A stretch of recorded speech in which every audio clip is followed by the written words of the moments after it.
यह कहानी है एक ऐसे आदमी की जिसके सर के ऊपर छत नहीं था, पहनने के लिए जूते नहीं थे, लेकिन सपना था नासा तक पहुंचने का, जिसने भारत को मिसाइल दिया और जवानों को भी मिसाइल दिया। नाम था डॉक्टर एपीजे अब्दुल कलाम। 15 अक्टूबर 1931 में तमिलनाडु के एक रामेश्वरम नाम के छोटे से जजीरा में एक गरीब मुस्लिम परिवार में जन्म हुआ डॉक्टर एपीजे अब्दुल कलाम का, जिसे पाकिर जैनुल आबिदीन के नाम से भी जाना जाता है। उनके पिताजी जैनुल आबिदीन एक नाव चलाते थे जो हिंदू पहलगामों को एक दूसरे जगहों पर ले जाया करते थे, और उसकी माँ रोटी बनाती थी और सभी को खिलाती थी बिना कोई भेदभाव किए। घर में पैसा नहीं था, लेकिन संस्कार, इंसानियत और ख्वाब की कोई कमी नहीं थी। कलाम छोटे थे लेकिन उनका दिमाग बहुत बड़ा था। सुबह 4 बजे उठकर अखबार बांटने, फिर स्कूल जाना, फिर उसके बाद रात को पतंग के पीछे दौड़ना, यह उनका डेली का शेड्यूल था। एक दिन उनके साइंस टीचर सोलोमन सर ने कहा कि कलाम, तुम आगे जाकर बहुत बड़ा साइंटिस्ट बनोगे, sky is the not limit. वही बात कलाम के दिल पे उतर गई। फिर कलाम ने ट्रिचापोली जोसेफ नाम के एक कॉलेज पे अपना एडमिशन कराया।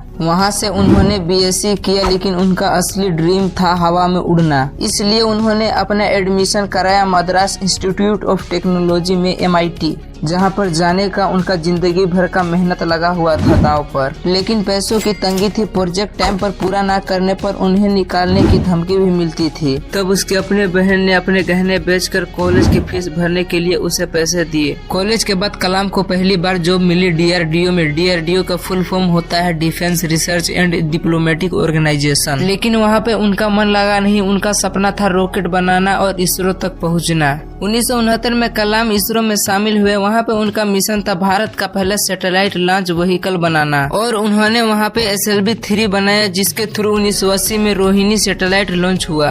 वहीं से भारत का नाम दुनिया के स्पेस मैप में लिखा गया। उसके बाद कलाम ने अग्नि और पृथ्वी मिसाइलों पर भी काम किया, और एक के बाद एक भारत को कामयाबी हाथ लगने लगी। क्या आपको पता है कलाम के अपने कपड़े पहनने में भी जज किया करते थे और उनके इंग्लिश का मजाक उड़ाया करते थे। पर कलाम के दिमाग में एक चीज थी, वह कहते हैं work is silent, it success make he noise. सन 2002 में भारत के राष्ट्रपति कलाम बने और 2007 तक रहे, पर वह सिर्फ राष्ट्रपति नहीं बल्कि राष्ट्रपिता जैसे थे। उन्होंने भारत के हर घर, हर स्कूलों में जाकर एक ही बात बोली, dream big, think different, beat a nation builder. लेकिन दोस्तों, जिंदगी का सबसे बड़ा मिसाइल उन्होंने तब छोड़ा जब अपनी कहानियों से लाखों स्टूडेंटों को जोड़ने का काम किया। लेकिन 27 जुलाई 2015 को कुछ ऐसा हुआ जिससे पूरी भारत डिप्रेशन में चली गई। शिलोंग के IIM ऑडिटोरियम में कलाम लेक्चर दे रहे थे। टॉपिक था creating a level planet earth, और वहीं स्टेज पर लेक्चर देते हुए उनका दिल धड़कना बंद हो गया। भारत ने अपने सबसे बड़े सपना देखने वाले इंसान को खो दिया। और बात करें उनकी कामयाबी की, मेडल की, तो 1997 में भारत रत्न से उन्हें सम्मानित किया गया था। 1998 में पद्म विभूषण अवार्ड से भारत के सबसे बड़े सिविलियन अवार्ड से सम्मानित किया गया, जो DRDO और इसरो में उनका योगदान के लिए दिया गया था। और 1981 में पद्म भूषण अवार्ड से भी सम्मानित किया गया था, जो तीसरा सबसे बड़ा सिविलियन अवार्ड में से मिलता है, जो space research of defence service के लिए दिया जाता है। कलाम इसरो के मिशन SLV-3 रोहिणी सैटेलाइट पर काम कर रहे थे। इतना ही नहीं, उन्हें अंतर्राष्ट्रीय अवार्ड से भी सम्मानित किया गया था, जैसे university of UK, university of USA और सिंगापुर में भी इन्हें अंतर्राष्ट्रीय अवार्ड से सम्मानित किया गया है। और ऐसे ही उन्हें कई और अवार्ड से भी सम्मानित किया गया है। उनका सपना स्पेस तक था, लेकिन उनके सम्मान पूरी दुनिया में गूंजता था। 1981 में पद्म भूषण अवार्ड, 1990 में पद्म विभूषण अवार्ड और 1997 में भारत रत्न से उन्हें सम्मानित किया गया है। ये थी उनकी जिंदगी की सफलता की कहानी। लेकिन कलाम ने कभी शादी नहीं की, न पैसा बचाया, न प्रॉपर्टी। वह सिर्फ अकेले रहते थे और देश के लिए काम करते थे। उनका धन था देश के लिए सपना देखना और उसे पूरा करना, और कलाम ने ये काम भी किया है। अगर आपको लगता है कलाम जी के देखे हुए सपने अगर अधूरे रह गए हैं, तो हर स्टूडेंट तक यह वीडियो पहुँचाए, ताकि यह स्टूडेंट उस सपने को पूरा कर सके और वह भी इसी तरीके का सपना देख सके। ये थी उनकी जिंदगी की पूरी कहानी, जिसे आज मैं बताया हूँ। इसी तरीके का और वीडियो देखने के लिए हमारे चैनल को सब्सक्राइब करें, वीडियो को जरूर लाइक करें। मिलते हैं किसी नेक्स्ट वीडियो में, तब तक के लिए जय हिंद, जय भारत।